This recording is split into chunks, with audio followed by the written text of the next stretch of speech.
time is of the essence, and I think right now, while the bay is frozen, it's a great opportunity to try to get some protection done. High water on Lake Michigan is causing property damage up and down the shoreline. Water levels reached a record high for last month, and we're talking about the causes now and the likelihood for greater damage with Harvey Boetsma, professor at the UWM School of Freshwater Sciences. You're really an expert on this topic, so thank you for joining us today. My pleasure. Go ahead and just explain the scope of the problem right now. Well, this is really a Great Lakes-wide problem right now. It's not just Lake Michigan. We have high levels here, but all of the Great Lakes are at or close to record levels right now.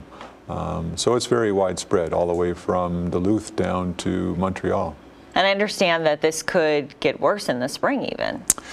Yeah, we had fairly high levels in 2018, and we broke records for January this past month.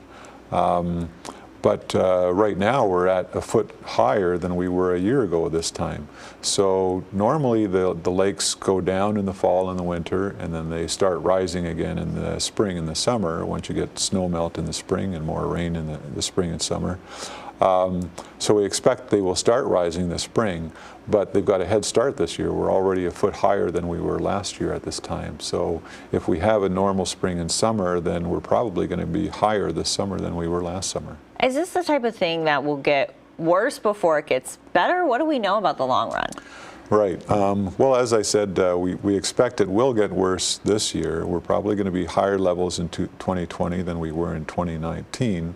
But it's hard to say beyond this summer what it'll be like, because we can only predict lake levels to the extent that we can predict weather conditions, which are ultimately driving the changes in lake level. And we really don't know beyond the next few months what the weather is going to be like. Now the lakes do respond very slowly, so they're high now. Regardless of weather conditions over the next year or so, they're going to stay high. But beyond the next year, it's difficult to say whether they will continue to rise or if they will start going back down again. And we've seen some of this video of homes falling into the water, which is really devastating to see. Why beyond that is this a concern? Why should we care about the lake levels?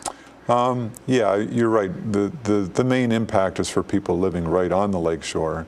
But there's other impacts as well. I think a lot of people saw last month a lot of the damage that was done to the Port of Milwaukee, and that affects shipping, which, whether we know it or not, affects all of us. We're all dependent on the shipping that goes through those ports. And there's concerns related to wildlife. For example, endangered species such as piping plover, they nest on the lakeshore. And this past year already, they were having difficulty nesting because the beaches are shrinking and there's not much room left for them to nest. What can people do to help this? Is there anything? Right. Well, if you live on the lake shore, already people are trying to do things to harden their shoreline, put in break walls and things like that. And that can help to some extent because part of the problem is when you have high lake levels, maybe they're not up to your house, but if we get a big storm or a big, what we call a surfacation in the lake, where the lake starts rocking around, your house is going to be much more susceptible now because the water level is already high. So putting in things like break walls or other buffering structures can help. Also making sure you have plenty of vegetation. Some people like to remove vegetation so that they get a better view of the lake. But that's also exposing your land to more erosion if it's going to be hit by a lot of rain or by waves. So keeping vegetation on the shore is also one way to minimize the damage that's been done by high lake levels and waves. How concerned are you about this? Well, I think it depends who you are. Obviously, if you're a lakeshore homeowner, you're very concerned. People have lost their whole homes. It depends on your perspective. From a management perspective, it's a fairly big issue because it affects the operation of ports, of docks and marinas. So it's a big issue for a lot of lakeshore businesses. They have to move their docks up and down or in and out depending on how far the lakeshore is moving. And And then there are concerns from the ecological perspective as well. Like I said, some animals are negatively affected.